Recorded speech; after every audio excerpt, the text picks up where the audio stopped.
Can you describe what the EDI journey is like, explicit direct instruction journey is like for your teachers and then the impact of the students? Where are we at in the journey and what are your students doing with it?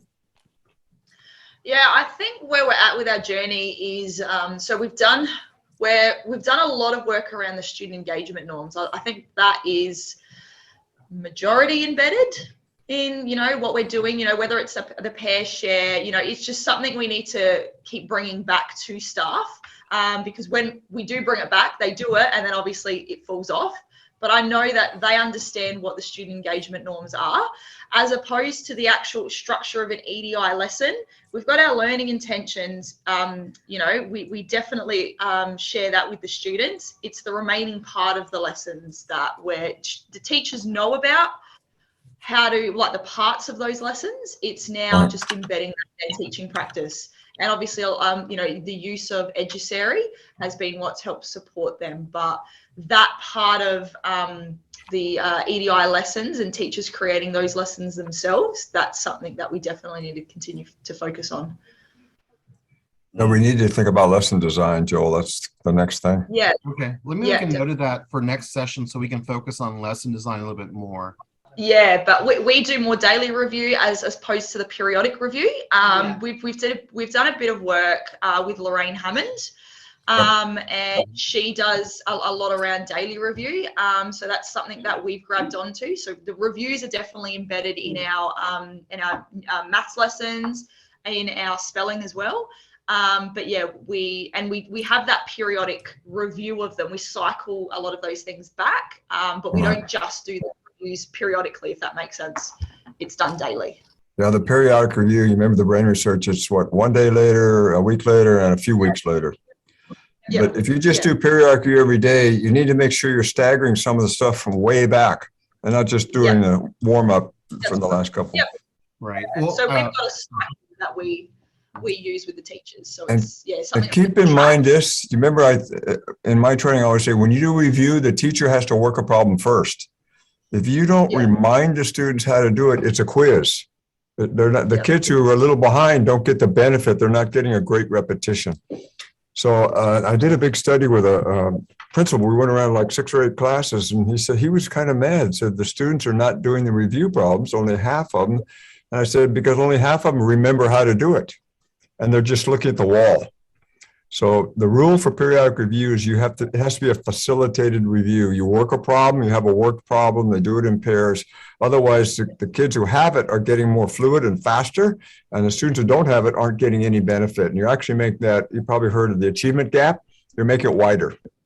You're making it wider. So there has to be some method for the kids who don't quite remember how to do it. Don't make it a test, a quiz. Now, John, since we're on the tangent of periodic review, it's a good tangent. It's powerful. You were working with our friends in China, Hong Kong, or one of those crazy places out there, and their big takeaway. Yeah, it's all crazy to me. I don't know. Their big takeaway was periodic review, and because they allowed their teachers a lot of flexibility in finding resources and teaching. Can you, if their point, or remember how they were talking to you, John, they were very much like, since the teachers have so much flexibility, it's up to them to remember when to do PR. Can you add to that a little bit, or your thoughts on that? Well, let me ask, do you have anything with pacing calendars? A pacing calendar where you decide like what's supposed to be taught every week for every grade level, for every year level? No, yes. So it's not something we have holistically across the school. Ideally, teachers create together in their PLC, they're kind of their teams. Okay. I know that might be one thing you should be thinking about is most schools I'm working with have they put together some type of pacing. The extreme, DataWORKS did the Australia, that we wrote that K-12 or K-6 curriculum, and we paced out every single day. And we had the periodic review 1 day later, 5 days later, 3 weeks later. Like, it's very complicated pacing calendar. But I think one thing when we were talking with China, I know you've got that review time, but you set up, like maybe that's how you do it. You set up an organized time every day or every week when you're going to review. Yeah. And then, I mean, a true schedule is measuring the calendar, but it's so difficult. I think unless you've got it pre-written, it's very difficult to follow. Yeah. At the very least, one of our recommendations is that the year levels hang out together, and together and during their PLC time, they come up with the ideas of what they're going to be teaching for the week. That's that's the bare minimum. And then we go one step further that says, let's make sure we do our PRs for what we've taught this last week. And some people just do like PR Fridays. Go ahead. Yeah.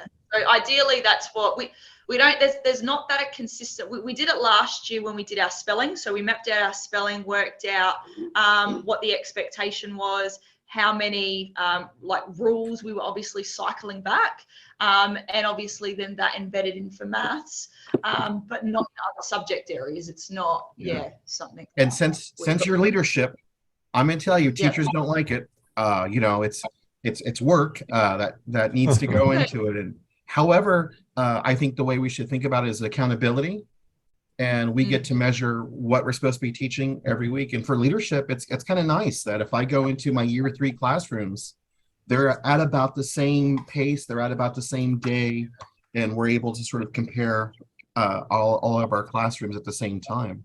And I think that's pretty powerful. All right, John, continue with your questions there. I think that PR was a good takeaway. Well, let me add one more thing. It took me a minute to find it, but I did a big NAPLAN study when we first went back there, and I was comparing what they were doing to the NAPLAN. You know the difference between recall questions and inferential questions? Inferential, you have to come up with your own answer, and literally just looking for the words on the page. It's like a word search almost. So this curriculum I was looking at was 90% recall. And so I said, look, here's the NAPLAN. They even published the percentage. It's something like 60 or 70% is inferential, and you're doing 10% inferential. So that was another thing I looked at is, are we at the rigor of the level of the assessments? Now, hasn't NAPLAN gone online now and it's been revised? Yep. Okay. Yeah. So I'm just going to tell you one more thing about pacing is you have to cover the breadth of the standards. Okay, if you've got math, you've got numeracy, you've got algebraic thinking, you've got geometric shapes, you've got probability, you've got different strands. And teachers kind of have their favorite strands and they don't cover the rest of it. Then you go look at the test scores, you say, oh, probability or some strand you hardly teach is 20% or 15%. I never covered it at all. And some of these are just at the definitional level, like, geometric shape, rhombus, parallelogram. I mean, they're just at the definition, almost at the vocabulary level, so you could know some of that. So one thing, if you put a note down there for your pacing calendar, you have to think about the breadth of the standards. Yep. Now, don't mix up covering the breadth of the textbook. A lot of people like to cover they're pacing the textbook. You do need to look a little further to you're actually pacing the standards. I don't mean teach the standards in order, but you've got to make sure you've covered all the different things. Yeah. Remind me one more time, what's the year level of your students? Primary, right? Yeah, primary school, yep. Is it to year 6? Foundation. Year 6, yep, that's right. Okay, but when you get up to year 6, I guarantee you the math is doing more sophisticated stuff. We're not adding and subtracting. That stops like 3rd or 4th grade. We're doing other stuff. And so the breadth of the pacing is to make sure everybody's moving along, but part of that pacing is covering the breadth of the standards. And I don't know if you know the history of DataWORKS. We've collected 2 million assignments, and we've calibrated assignments to see where they fall with the standards. And when we did our first study, Joel, before you were here, the 6th grade was being taught at about the 2nd grade level, 2nd and 3rd grade level. We're doing multiplication facts. We're doing 2-digit addition. We're not up at six ratios, you know what I mean? 6th grade material.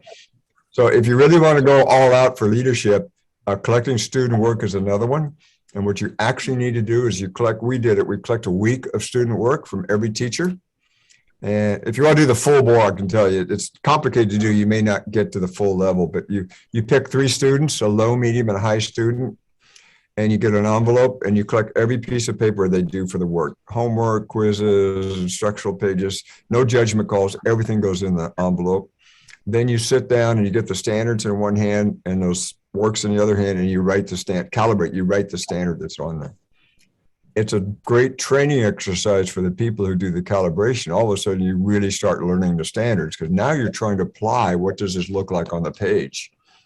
I'll just give you a couple of hence the rigor. You can understand, identify the character. Oh, Joe's the character. Compare and contrast characters. Do character traits, characterization, character motivation. That's a lot different than identify. So a lot of the standards, the verb is what determines the rigor. You'll see characters all the way from 1 to 12. It's what you're doing with it. Similes and metaphors is another one. We're identifying, we're circling, we're looking for like and as. And the standard might be, what's the impact of why did the author use figurative language? Do you see what I'm saying? Or interpret the use of it. So if you want to look at, this is part of leadership, is looking at the curriculum at the same time. Mm-hmm. Sorry, that was a huge tangent. We haven't started yet. Well, I'm just going to give you a free form speech. Yeah. All right, let me give you one more. You're familiar with the Naplin test, right? Yeah, of course. Yeah. When we were there, we did massive studies of the Naplin test, and they released all those sample questions, and they analyzed all the questions, and they analyzed even the spelling. They would analyze the spelling rule that they used in every question. Anyway, it was pretty good. So now, and I know you've gone to the online, and I have not looked at the Naplin recently, but there's a move away from just multiple choice correct answers, right? A, B, C, D. One of the big game changers in the United States when we went to multiple correct answers, select all that apply. You got A through G. Which of these sentences support the inference that she's late for school? You see what I'm saying? So if you want to put one tip, your teacher should start working at the Naplin level. If multiple correct answers is one of the things, that's a good one to use. Another one in the United States is error analysis. So-and-so added these two numbers. He made a mistake. Can you find his mistake? Susie says 1/4 plus 1/5 is 2/9. What mistake did she make? She added the denominators. All right, so error analysis, and then which of the following does not support the inference that she's late for school? So negative logic is another one. So Joe, let's see if I can review it. Multiple choices, more than one answer, negative logic, error correction. Now you need to look at your Naplin test. I'm telling you just from the ones I've looked at on the American test, but I know this is worldwide. All the tests have been redone over the last several years. Yeah. Oh, and then when you go online, it allows you to do like matching. There's a couple things you can do with a mouse that is not practical by hand. Now, do students have constructed responses where they have to write an answer? In that plan, yes. Okay, so now you need constructed responses questions. Now, you remember all the EDI questions, who's the character in the passage, and you got the sentence frame, the character in the passage is blank. Now, some of those we're doing orally, the kids should do them written. Most of the check for understanding is mostly, or maybe write one word on your whiteboard, but a couple of times during the lesson, you should give, it could just be that checking for understanding question. I want you to write it out in a complete sentence. You've got the academic vocabulary. Okay, in the United States, Joel, I don't know if you remember this one. They said, why did the author use figurative language in the passage? And you got 1 point, 2 points, or 0 points. To get 2 points, you had to say, the author used figurative language in the passage to show the humorous, the character was humorous. But if you just said to show he was humorous or funny, you didn't rephrase the question. So Naplin, I don't know what theirs is, but in the United States, you have to rephrase that complete sentence, which we do over and over and over again with the checking for understanding with the sentence frames. So we're actually training the kids, but to have them write that once in a while would be a good idea. And do you remember the summary question at the closure? What did you learn about? And you have the little word wall, character traits, think, say. Anyway, I don't know if you remember the training with Joe. He may not have done that. The summary closure. Yeah, no, I don't think I'm not sure. It was a couple of years ago with Joe, so. Oh, okay. Well, let me just pick up one of the lessons right here, because I think I've got them right here. Give me a second if I can get them up. Mm-hmm. What happens during a training? Slow internet. Yeah. All right. Let's just take what's I got here? Analyze mean. Oh, that's 7th grade. Well, let me pick another one here. What was the other one here? Characterization. All right. So if we look through here, and I'm going to go all the way down to the last page. Oh, no, it's not the last. Oh, wait, I went off of it. Oh, what did I do? John, you make these presentations so exciting because I hear you say, oh, no, I lost it. Oh, no, I can't find it. It loaded on the wrong screen. No, I love my anxiety level super high. You're doing a good job. All right, so anyway, what has happened to my stuff? I've played this like thousands of times. All right, here. I think it's asking me to log in. It should never ask me to log in. You should program that in so it never asks you. I'm the admin. It should be automatic. You write the check every month to those people too. All right. All right. Let me see. I'm just looking through the. Yeah. Let me get I'm gonna the go to full concept screen. development for the questions. That'd be good. All right. This, if you remember the educator lessons, is a little table of contents. Skill closure, okay, summary closure. All right. This is the final. I don't know if you remember this in the educator lessons. What did you learn today about determined characterization? I want you to write 2 or 3 sentences. And I want you to have words like author, describes, actions, words, characters. And so I want you to write 2 or 3 things you learned today. So this would be a good example, like practicing for constructed response, and just cue the teachers. We want to have this as a written part. This will be one way we'll write complete sentences every day. Of course, the check and understanding, they've got those sentence frames in them all over, but this would be a good place to do it. It's got a lot of academic vocabulary. Now, John, let's stop right there for a second, because this has something in here that's really important. So as leadership, one of the things that you ask your teachers for is anchor charts, word banks, and things like that. Right. So one of the key points here is that we have the word bank already there. So whatever your teachers are doing for their Right. summary closure, it should tie to whatever the word bank is. And look at these words here. They're both academic and content vocabulary. That's really important. Words like canoe, right? Those kind of little nubless words are fantastic words to describe things, aren't really necessary, but these are words that they'll be able to use in any of the domains that that you'll be teaching as well. I mean, maybe not author, but describe. I mean, you'll be using describe constantly. So maybe one of the things, since you allow your teachers a lot of resource, a lot of room, hey, that's fantastic that you're doing that for your kids. Let's make sure that we have the word wall presented, so that way when they're doing their summary closure, they can write it, they can say it to their partners, and then they'll say it out loud, stand and deliver, or maybe they're writing for the first or second time for a lesson. So that's just a little cool thing to do. Keep going, John. Well, this is EDI, which is, can you tell me, write on your whiteboard ABC, and then return to your partner, the word that best describes Maria in the text is blank. So that's your complete sentence. I don't see the sentence frame here, but the teacher should know by now that you're going to use a sentence frame. Yeah. This is a little aside right here. There's something you can look for. Do you see these questions, the steps up here? No, I mean, you have to apply this to every lesson every day, not just the adversary lessons, right? Yeah. It's whatever you teach, whatever resource you do, the complete sentence of norm should be used. This is an aside because this came up, Joel, I think with China. Read the question, identify the character. Don't start writing, read the question and circle the character. No, it's identify, circle is the direction. Identify the actions, underline, determine, circle. Do you see the vocabulary? Identify, determine. This is an aside here, but don't let your teacher start saying circle, and then the complete sentence say, the word I circled was helpful, or I circled Maria. No, I identified the character right here. I identified the character. So let's stop there, because I know what you're doing, John, but you have to give the reason why. John, are you saying that kid-friendly language maybe we should avoid kid-friendly language? What are you saying to us here? Explain it. Yeah, we've been in that debate of kid-friendly language. Don't kid-friendly language. You'll strip out all the academic vocabulary. And I mean, as leaders, this should be your job to kind of float around. This could be one more thing you could be looking at is use of academic and content vocabulary. Okay. Yeah, and then vocabulary used by students. That's right, John. And then one of the things that you and I were talking about, you spent an hour on the phone with Alex Chavez, who used to work with us, who's now heading up a big project in Texas. And what was one of the takeaways he had regarding his teachers? Because they're his teachers now, right? He's in charge of the teachers now. Okay, I've got a new insight, and DataWORKS has talked about it. Do you see this effective feedback poster behind me? Yeah.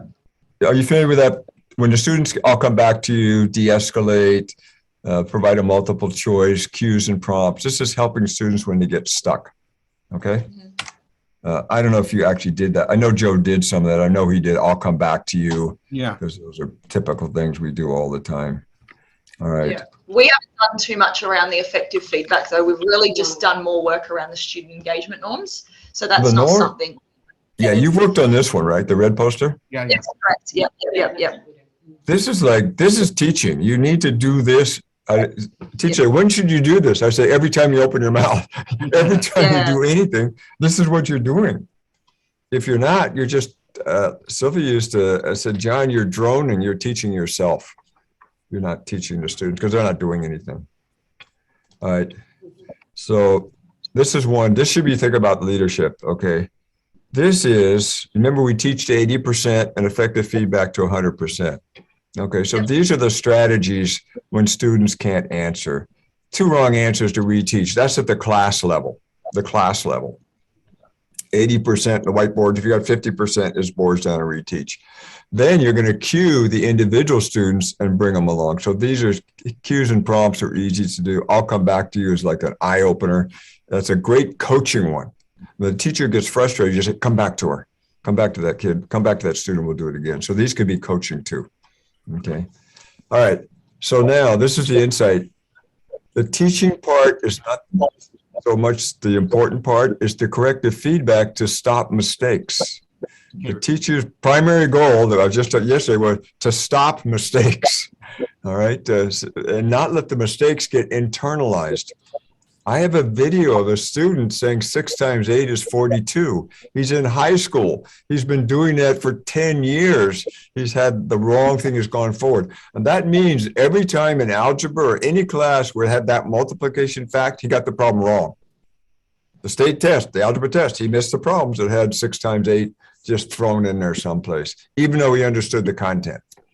All right, so part of your job is to prevent these systemic errors from being in kids. So you're trying to stop it in real time during the lesson. Okay, and then by looking over student work afterwards. So this is easy to coach. Most of your coaching, we haven't talked about coaching a bit too much, but most of the coaching, let's get to the good stuff. Come on. most of the coaching is the norms. That's what you're coaching the teachers to do. Yeah. Okay. Joe, let's do the instructional leadership couple pages. We can come back to this. We'll come back to this one, but because you need to know this because this is what you do. Yeah. And this is all valuable stuff. We're literally telling you stuff that we're learning as well, right? This is all constant alive stuff. The book is like 4 years old at this point or 3 years old at this point. But we're constantly learning new things ourselves as our universe evolves, and we're really tackling the gap that's now formed because of what's happened. So, all right, go. Okay, so let's look. I've got some bullets here. Instructional leadership. Okay, I'll read the first one. We'll read the second one together. Instructional leaders maintain a relentless focus on improving how students are taught. Okay, improving every day, improving. Do we all have the norms up? Do we all have our sticks? Do you have the whiteboards in every class? Let me hear the complete sentences. Is our pacing working? Are you in the right spot? Okay. All right, now let's read the last part together. I hope you can read it all the way to the faint part. Okay, ready, go.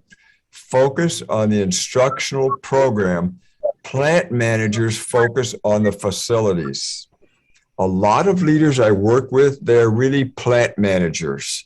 They're running the buses. They're doing the parent meetings. They're ordering supplies. They're making sure the cafeteria people show up, and they're not working on instruction at all. All right. Now, I used to have to take a vote. Raise your hand. Where do you think you are? Yeah, John, on the camera, I'm watching them. They're looking at each other like, oh, yeah, this is a thing. So, I think that's really important. Mm-hmm. Yeah. I went to a little school one time, a one-room school or one building school. The superintendent, everybody were in the same building. And I asked the principal, I said, when was the last time you went out and saw a classroom? He said, oh, I went one day last year. The superintendent went one day last year. I said, you should be out every day. All you do is walk across the hall. You're in the same building, you know. So part of your job, I haven't gone around and had you give me your positions, but you should be in the classroom every day. I mean, every day. Not all day, but for a certain amount of time. Mm-hmm. And you need to vary the time. If you do the same, like 8 to 9 every day, you'll see the same thing. So you need to spread the hours out. And let's go around the room. Can everybody just introduce themselves and tell me what their position is? Yeah, I'm Nina. I teach 3 days a week in the classroom, a 4-5 class, and I am the coordinator of teaching and learning 2 days a week. Okay. All right, good. Who else? My name's Jenny. I'm the literacy coordinator here, out of 6, full-time out of the classroom. You're full-time in the classroom? Out. Oh, out of the classroom. Okay. So is coaching going to be part of your job or helping teachers? Yes. Okay. So Already. we're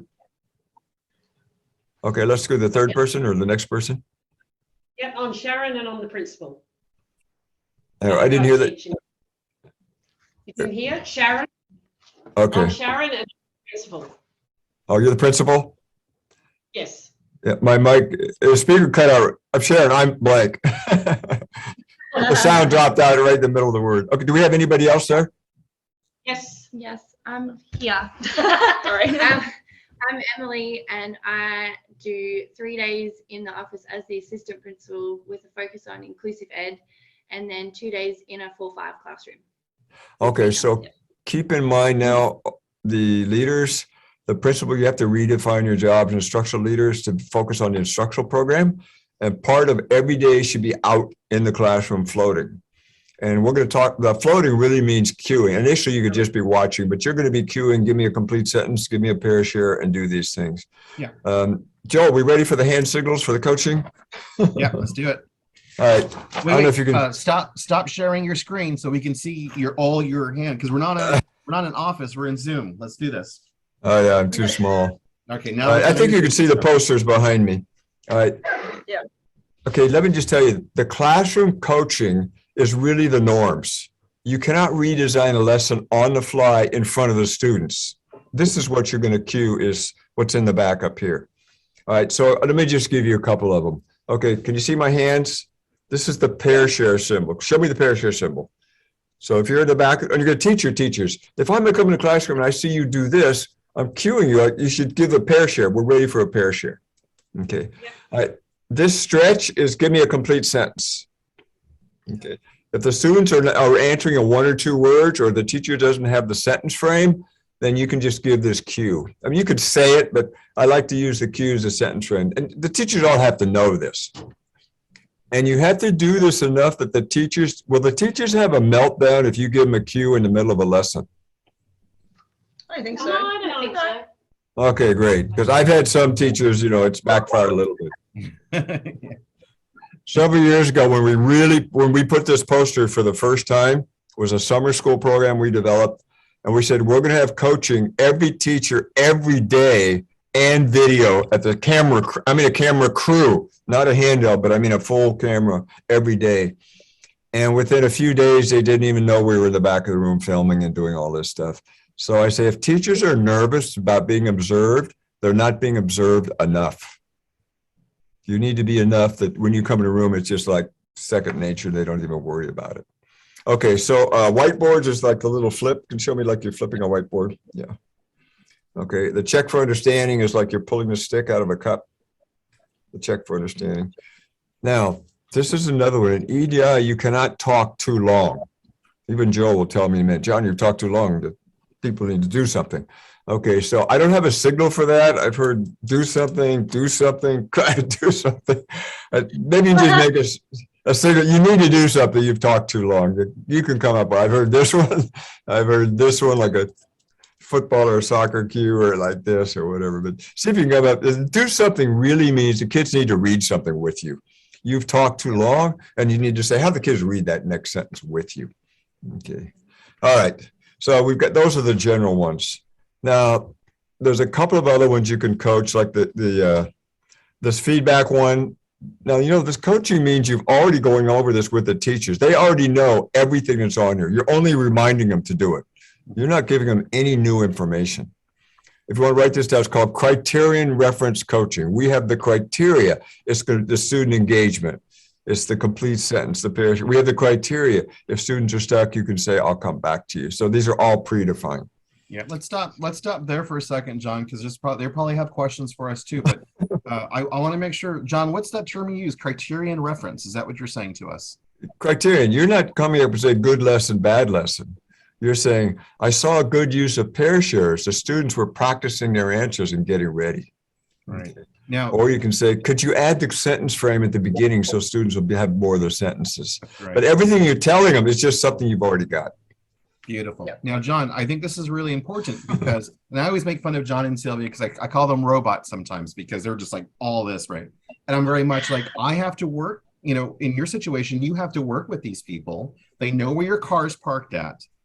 So if you're coaching, that's true, but if you're coaching from a set reference, the engagement norms and the effective feedback, I mean, there's no arguing that. There's nothing to fight about. There's no points of contention. Oh, you're right. When I was teaching this lesson, I forgot a pair share. I had a missed opportunity to pair share. Thank you for coaching me on that, right? John, what do you like to, let's stop here. Is there a good checking for understanding question that you can give us with a good sentence frame before we continue here? Okay. Okay, here's a sentence frame. One of my insights about leadership is blank. And that can include coaching or anything we've talked about so far. One of my new insights about leadership is, so once you talk amongst your partners, I see you've got 4 people there. So we'll have the left partner talk to the right partner and get our sentence frame. One of my insights about instructional leadership is, and then we'll call on 2 people to share with us in about a minute. All right, go ahead, John. I think that you're like, Hang on, you've got to say the full sentence. My new leadership insight is, thank you for that prompt, Jenny. my new leadership insight. I just thought for Sharon, like you're starting to mix up your times. Yeah. I have, yeah. When I go after you're it, coming yeah. into classrooms now. But I personally think maybe for Alex and I don't know part-time, but like Alex should be going in and also doing that as well. Mm. And I think for maybe me, a schedule yeah. would be good, like every Monday or whatever. You know that you're out in that lesson. Yeah, but you don't want to go out in the same lesson. Yeah, you want So to, no, but like for behaviour, someone needs to be here. Yeah, So some yeah. form of a schedule so that it's like, Yeah. okay, you're on behaviour, I'm Yeah. going to watch. Yeah.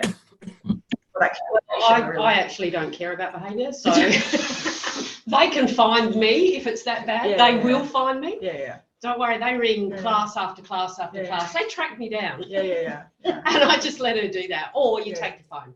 Yeah. So Yeah. behaviour has to come second in everything we do. Yeah. We never ever put behaviour Yeah, in front yeah. of learning Yeah. and our jobs. Yeah. Behaviour is always second. But So someone. you take your I've got phone, behaviour, Yeah. you just take your phone or whatever, so that you can be contactable. And Shana will get you. She tracks you down. I think for myself, like my new insights is more. Thank you. Sorry, we can Oh, stop. was it time? Wow, that was a great pair share. Yeah. Let's just pick someone. How about the principal? Why don't you report out? Give me one idea, one insight about instructional leadership. My new insight as an instructional. My new insight. My new insight into instructional leadership is actually giving the hand signals, which I think is great because I normally verbalise. You need to do this now rather than a hand signal. I'd prefer that because sometimes I don't want to make it look like I'm diminishing the teacher's role in front of the children. I think you lose focus. A hand signal is less, like it's more subtle. Whereas if you then stop and someone's then telling you to do something else, it's you really lose your focus. You lose where you're going. That makes sense. Whereas a hand signal, it's like, oh yeah, cool, yep, I'll do that. And it's a little less confronting and a little less. I don't know what the other word is, but yeah, I think a hand signal is definitely. Yeah. Hopefully you won't have any resistance to it and the teachers will be very receptive to it. And remember, it's all predefined stuff. You're not coming up with it. Let's write these 2 words down: systemic coaching and random coaching. Systemic coaching is the engagement norms, effective feedback. I do one, you do one. It's all the EDI principles. That's systemic coaching. Random coaching is when you just start saying, oh, could you change that problem over there? Could you get something to do this? The teachers can't generalize from it. You're just giving some off the top of your head advice for some specific situation. And I try to be very careful that I don't do that. I slip into it once in a while. It doesn't help the teachers. They just start, you tell them to do something, they just do it. Circle that number. Okay. Do this. Okay. So try to be systemic. That's what we call criterion reference feedback. I have other slides on this because we're kind of going ahead of time. All right. Let's look at this one right here. Do you see where it says close? Okay, let's read together. Go. Close the implementation gap and ultimately the achievement gap. Now, the implementation gap is the teachers. We are here, right here. We're trying to get 90% of the teachers are using the strategies at any given time. This is a research from someplace. You need a very high level of implementation or your school reform doesn't work. It's not half the teachers doing it. It's virtually everybody all the time. So this implementation gap, the teachers forget, they drift back to their old practices and other things. So Can you go ahead and share your screen, John? oh my gosh, I'm sorry. That's okay. It's okay. Yeah. Well, yeah, they got the handout too, John. Oh, okay. Then you can see it on there. Okay, yeah, it's the implementation gap. Okay. Okay. Now, John, I will now begin a tangent here. Stay on the screen here because you still have to go back to it. But here's my tangent. And this tangent's really important, okay? John, can you talk to them about teachers complying versus teachers actually doing that instruction? So my example to you is teachers will write their learning target or their learning objective on the whiteboard. But at the same learning objective, same learning target will be there for 2 or 3 weeks in a row, right? Yeah. Can you talk to me about how we're, as a leader, how do I implement change versus the teacher just doing the bare minimum to comply with us? Can you talk a little bit about here, please? We have a slide on this later on, but you've heard the dog and pony show. When you walk in, they quickly run around and find their sticks. They turn the video off. They start doing something because you've showed up. Okay. So you're trying, I think that's pretty easy to spot. Now, I think we talked last time about doing the 5-minute walkthroughs. Those are what we generally do, is the 5-minute walkthroughs. The teachers cannot ramp up too much in 5 minutes. They're kind of finishing what they were doing. And so they can't just wrap it up and then completely start something new. So you're getting a pretty good signal if you're in there for that 5 minutes. Okay. And if you see the whiteboards are not being used, you want to see are you using those plastic whiteboards or the wooden ones? What are you using for whiteboards? Yeah, we've got like the hard, like plastic. They're wood on the back. Oh, The hard ones? Yeah, the hard ones. Yeah, yeah. Okay. I want to see them all scratched up and dirty. You know what I mean? Yeah, they are. They are. They are. I keep Yeah. asking for Falling you. apart. Yeah. That's right. And I've seen stuff that just is falling apart and kids are writing with crayons, highlighters, pens, but everybody's got something. And that's what you want to see. We're getting it out there and we're all doing it. And not the brand new whiteboards that you can tell. And even when the kids get them out, they don't even quite know how to use them. So we're trying to look for automaticity in the teaching practices. The teachers are doing it all the time and not just when you walk in. We'll talk about the observations in a minute on another slide about how to check whether they know how to do it and are they doing it. All right, so we talked about this. Okay, breakthrough schools have high profile instructional leaders. Let's read the first one, go. Articulate a coherent instructional vision. All right, that means you can talk EDI in your sleep. You absolutely understand, the parish, oh wait, you should have a complete sentence here. You should have a rule of two. You should do one first before you have the kids do it. When you see an error, you should come right back to fix it. You know what I mean? Oh, where's your closure statement? You have importance in there. Does your independent practice match? You absolutely got it on the top of your head for everything. Okay. Okay, now, resistance is something leaders may have to face. I don't know if it's your case or not, but let's read the next one. Clarify that implementation is an expectation, not a choice. All right, so you can write down something, you've probably heard this, negotiables and non-negotiables. Yep. Okay, the non-negotiable is non-volunteers. We're calling randoms non-volunteers. I don't care if you use sticks or the little app or you roll dice or you have cards in a jar or slips of paper or even just point to the page of the roll book or something. I don't care how you do it, but we're going to be non-volunteer.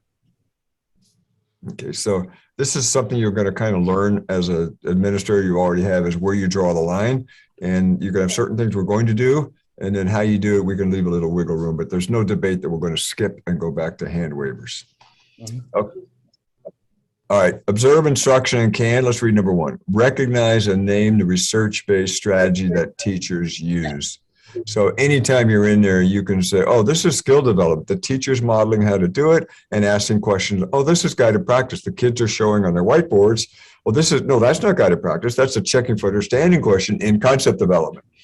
Okay, skill development that you can tell where you are in a lesson within a minute or two. Sometimes it takes a little bit to kind of feel out where they are, but you can figure out exactly right away what they're doing. Okay. Recognize and name the practices that are being used. And okay, this is the next one, criterion reference feedback. Let's just talk a little bit about feedback for a second. Most people say, you didn't use the complete sentences. I always say, I like the way, no, I'd say like, you get good non-volunteers really to measure if everybody's learning. Here's how to take it to the next level this time. You are queuing for the sentence frames. Give the sentence frame before the pair share. So write that phrase down. This is to take it to the next level. The pair shares, you were pair sharing like every time. You've really got that down. Okay, everybody, now listen carefully. Do you see the pair shares? It really helped, didn't it? Here's how we can take it to the next level. Write this down. We're going to give the sentence frame before the pair share. See if you can get that trick. And never come down on teachers. The coaching, the queuing, this is like the debrief and the stuff. It'll kind of backfire. So I usually try to build the criterion reference, and you're always going to give the benefit of it. I see you did a lot of questions, and you could use the whiteboards more, because when you use the whiteboards, you'll actually see everybody at once. So give some reasons behind it. And yeah, do those pair shares more. You want your kids to practice more. You hear how some of the kids were stumbling on their answers. You could have them practice and get a lot better just by doing that pair share ahead of time. Now, John, I got to ask you a question here. Do I have to do that face-to-face, or am I sending an email or a Post-it note? How do I do this? The best feedback is number 3, real-time feedback during the lesson. During the pair share, you're whispering, get the whiteboards out. They can use it for this next sentence, right? I think some kids I think you got to reteach. I can see from the CFU questions. We're going to let me spend more time on that real-time feedback. Oh, I know what you're saying, Joel. If you write an email later and you say, oh, in your classroom, you could have used the pair shares more, it would have helped the kids, blah, blah, blah. That is totally forgotten when they walk back into class the next day. The sticky left on the computer, it says, can you pair share more? Nothing works. The only thing that works is stand there right in the class and the teacher asks a question, you might just pop up. That's a great question. Students, can you explain to your partner how to do that? You just throw it out yourself. No. Now, if the teacher does the pair share, that's your chance to go over and have a little side to side. Okay, great job. Now, make sure they got the sentence frame and make sure they've got it. Well, you forget, but that's okay. Have the kids call it back again and do the sentence frame now. So the pair share is the time you can really do the dialogue. But often you can, especially if you're the principal or a leader, when you're in the classroom and everybody sees you in there and you say, oh, great, kids, I see, can you get your whiteboards? And I see you got a lot of you know, can you write that on your whiteboards? Yeah. And the kids get their whiteboards. So you just tell them directly.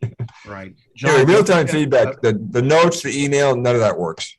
John, thank you for saying that, because effective feedback is both for our teachers and our student. And of course, the patron saint of education is John Hattie. From Australia, right? So, I mean, that's one of his top 5 is effective feedback. And your conversation with Alex less than 48 hours ago was teachers effective feedback. We probably need to write more about it. We probably need more slides on effective feedback. But teachers, leaders, what I'm hearing from John right now is I have a relationship with my teacher. They already know what the expectations are, and I'm going to be helping them, coaching them. This is an observation for your job. This is me helping improve our craft. This is what we're going to do. Now, John, when you and I went to Texas that one time, and you did the big giant. I'm saying you did all the work. I just carry everything. But we went to that. Oh, I know. That's the time we went to that church that got hit by the plane, and they rebuilt it. It was a lovely time. Well, not for them, but it was a lovely place. John, one of the advices you gave. Thank you for laughing at that, everyone. You're all terrible people for laughing at it. No, it was a beautiful place. But John, you had 2 coaches, brand new coaches there. And I remember the advice you gave them because they were brand new coaches. And you said there's 2 different types of coaches. The type of coach who makes photocopies and run them into the classroom, and the type that actually does coaching. And I always thought those were very profound words. The coaches have become secretaries. They're not doing coaching. They're Xeroxing papers for the teachers. They're maybe doing a pull-out class. The coaching means you're standing in the class almost next to the teacher. You're doing all these hand signals. They're cueing them real time. You step up and teach if you have to. That's the level of coaching you need. You can stand up and say, well, let me do this next question for you. And I've had teachers say, well, sometimes they're mad, show me how to do it. And sometimes they say, well, what do you mean by that? I said, let me show you how to do it. And then I could step up right and do it. So that's the level you need to be in the coaching. You can take over and teach any grade level in any content area. Now, I've done it for a long time, so I can go in any classroom and kind of take over any class. I've done that with a lot of people, but I only do it because I know what I'm going to do. I don't have to know the content. I know I'm going to have the kids read something. I know I'm going to ask a question about what we taught. I know I'm going to get out the whiteboard. So I know how to do that. Oh my gosh, John, stop showing off. You do it fun though. I saw you do it fun though. You did like, you get to pick who, if there's like 2 or 3 teachers, you're like, you get to pick who has to teach next, and or you high five each other, just like you're like a wrestling match. You high five each other to whoever has to go next. Like, oh, give me a high five, tap me in. I'm ready to teach. Okay, now it's your turn. Give me a high five. You do different things to make it fun. So I always think that's pretty exciting. But I'm getting off subject. Go ahead, John. This is an aside here, but when we do demonstration lessons, which is kind of the next work, I mean, if Joe ever gets over there, he could teach demo lessons for people to watch. The general way we do it is we pick a grade level, 3rd or 4th grade. We teach the lesson. The teachers all have handouts. They watch. Then we go to the next class, to another classroom, and teach the exact same lesson to a different set of students, but the teachers teach. But they've already watched Joe teach the whole lesson. And usually we have 2 or 3 teachers. They can be out of grade level if we have to. And the first teacher does the objective, activate, prior knowledge. Somebody does concept, somebody does skill. Each teacher only needs to teach for about 10 minutes. They don't need to do 45 minutes up there being nervous. And I'll tell you the best ones, if you can then go to a 3rd class and teach it again, and even a 4th class, you can see the teachers improve in one day. It's absolutely amazing. It's teaching it 2 or 3 with the coaching up there.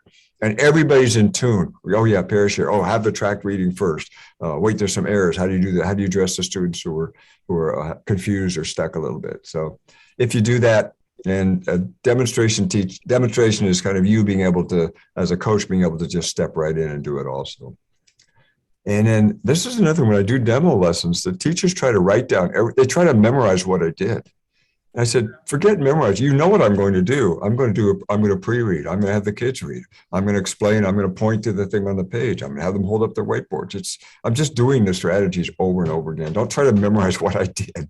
I mean, they try to do that to a certain extent, but they don't need to. Okay, let's just jump down here to a couple more. Real-time feedback. I got more slides on that. Okay, participate in trainings means that I think you've already been in all the trainings with Joe, because you have to be up to speed on everything and be able to do the dialogue and everything. Now, one thing about the training is we have a common dialogue. When we say checking for understanding, we know that means teach first, ask a question about what we taught. We know how to do that. If you go to schools where you're not tight, you say checking for understanding, and the teacher, oh, I look at the homework, I look at the quiz, I look at the NAPLAN to see if the kids learned last year. No, we all know checking for understanding now is real time in the classroom. We're asking questions while we're teaching. So one thing is everybody's in sync with what the words mean, which is really good. Okay, consistent implementation. We know that we talked about right here. We're trying to get that 90% coaching and observations. Now, advocate for students and support teachers. So teachers will sometimes complain something is too hard to do. It slows me down. All that pre-reading, I can't get through the lesson. And you have to come back, but that's helping the students so much. Our reading scores here, we've got kids all over the place. We've got some struggling readers. We need to help. It's helping the students so much. So when teachers say they don't want to do it, I usually twist it to the perspective of it's helping the students. And then you need to support teachers too. And Joel, this is one thing that's come up. Make things easy for teachers. Easy for teachers. You've already bought the sticks and you've distributed them around to the whole. You bought a case of sticks. We buy them by the 500 case. You've given them out. You bought the whiteboards. You've distributed them around. You've made sure everybody's projector works. You know what I mean? And whatever we need. You've got extra marking pins and everything. Okay, so nothing is hard for the teachers. All right, let's see. I think we've done this. We had one little checking for understanding on this page. All right. Let's go to the next page. Are we ready?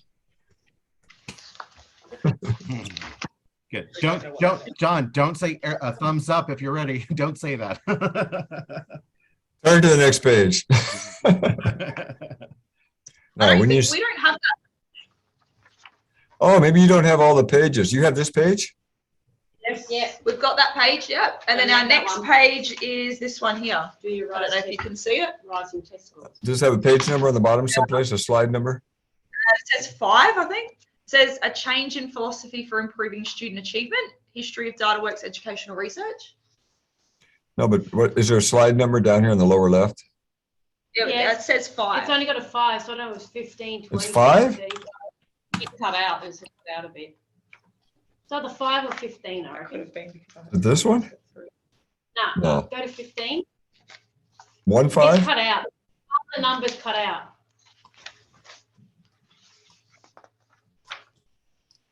This page? Nope. Maybe Well, it's let's just do 25. the page I've got. Because this is about classroom instruction. So let's just look up here. Okay. Yep. Let's just read the blue part, this one and this one. Ready, go. Errors of omission, errors of commission. So these are some things you want to look, it's kind of a frame of reference, how to put stuff together. This teacher's omission means they forgot to do it. They're not doing pair shares. They didn't pre-read. They didn't work a problem first. They didn't have worked out examples. They didn't ask for a complete sentence. So these are what we're omitting, okay? Errors of commission is like we're doing something wrong. Like we call the name first instead of the, remember TAPL, teach, ask a question, pick, pair share, pick a student. When you call the name first, there's no wait time. You call the person first.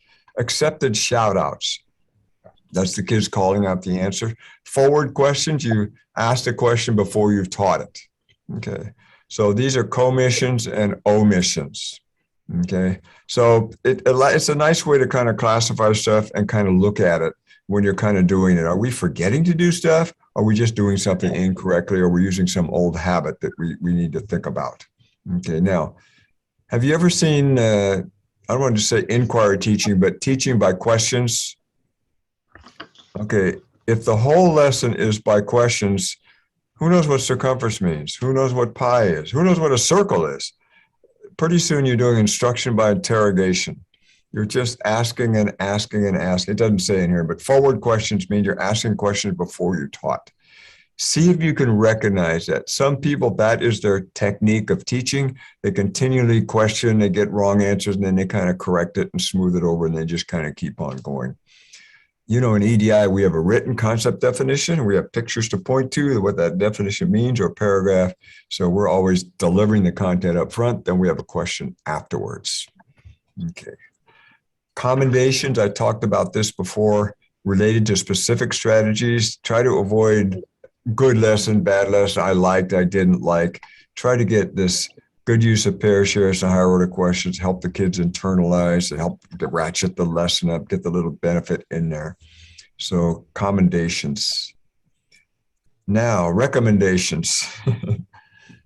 If you do a formal sit down afterwards and you're having a debrief with a teacher, you need to pick just a couple of high stakes items and don't get bogged down in every single possible thing you could see.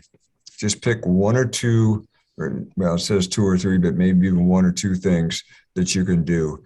Now, if a teacher forgets to pair share once in a while, just let it slide. Don't even cue it.